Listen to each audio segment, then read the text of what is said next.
જય માતાજી મિત્રો, શ્રી કિચનમાં આપનું હાર્દિક સ્વાગત છે। આજે આપણે બનાવશું મગછળી દાળ। તો આ મેં 1 કપ મોટો મગછળી દાળ ધોઈ લઈ લીધી છે। આ ટમેટા છે, રેગ્યુલર મસાલા, વઘાર માટે લીમડો ને સ્વાદ પ્રમાણે મીઠું। હવે આપણે વઘાર કરીને દેખાડશું।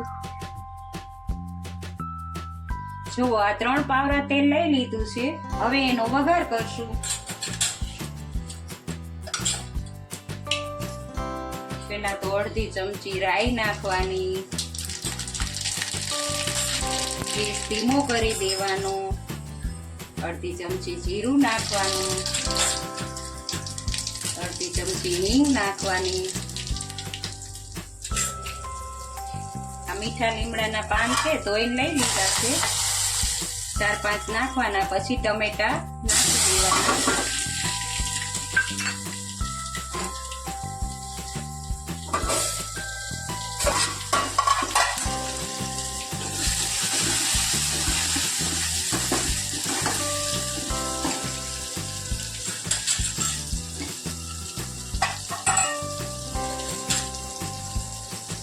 અડધી ચમચી હળદર નાખવાની,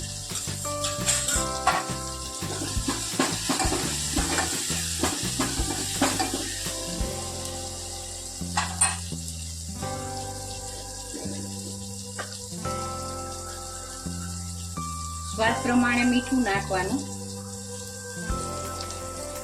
દાળ છે એટલે મીઠું તો જોશે જ, વાયફા વિનાની છે એટલે મીઠું હરખું નાખવાનું। હવે એને મિક્સ કરી, જો આ મિક્સ થઈ ગયું, હવે આ દાળ છે એને નાખી દેવાની।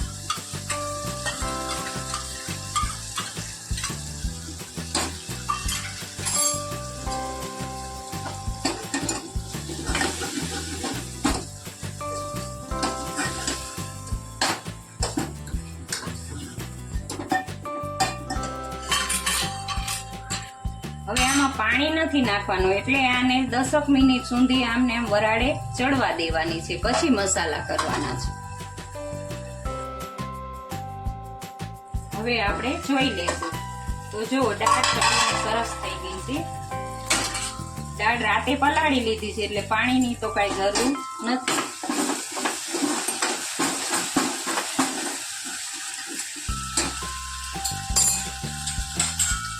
હવે એમાં કોરું મરચું નાખવાનું છે, 1 ચમચી, અડધી ચમચી ધાણા જીરું,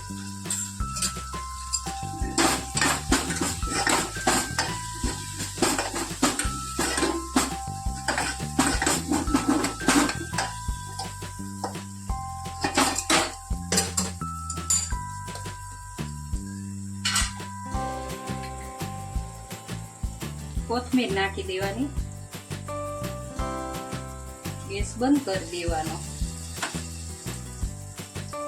જો હવે આપણી આ મગછળી કોરી દાળ બનીને તૈયાર છે। જો તમને આ મારો વિડીયો ગમ્યો હોય તો લાઈક, શેર ને સબસ્ક્રાઇબ કરવાનું ભૂલતા નહીં।